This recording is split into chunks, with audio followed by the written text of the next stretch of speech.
New টাউনের আইল্যান্ডের সামনে এখন দাঁড়িয়ে আছি, দেখতে পাচ্ছি পেছনে আইল্যান্ড, এদিকটা আছে ইকো স্পেস। তো কী কারণে দাঁড়িয়ে আছি বন্ধুরা বুঝতে পারছো, দেখতে থাকো। আসছে একজন, ওর সাথে আমি এখন যাব, আর দেখতেই পারো তো তোমরা আসবো। যে পার্টনার আসছে, এই যে পার্টনার আসছে, যে দেখতে থাকো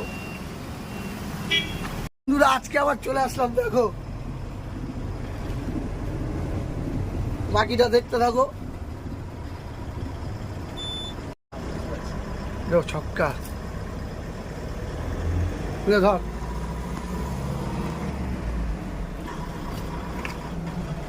বন্ধুরা। আজকে আবার চলে আসলাম বাস চালাতে।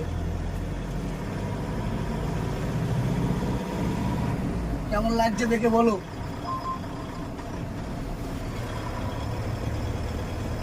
প্যাসেঞ্জার তো ভরা ভাই, পুরো ভর্তি প্যাসেঞ্জার ভাই।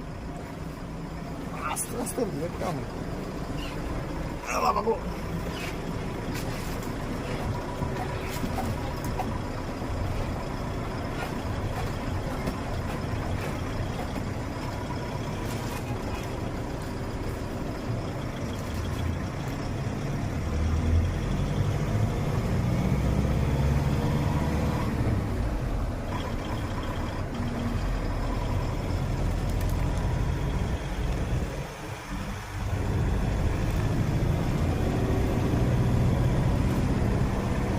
বন্ধ করে দিচ্ছি ভাই। বন্ধুরা জীবনে যদি কখনো তুমি স্বপ্ন দেখো, সেই স্বপ্নটাকে পূরণ করার চেষ্টা করো, তাহলে দেখবে তুমি তোমার স্বপ্নর লক্ষ্য দিকে এগোতে পারবে, এবং চেষ্টা করলে সেটা তুমি এগোতে পারবেই 100%। সেটা আশা পূরণ করার জন্য তুমি স্বপ্ন দেখাটাই দিও না। আর কিছু বলার নেই, চলো বন্ধু।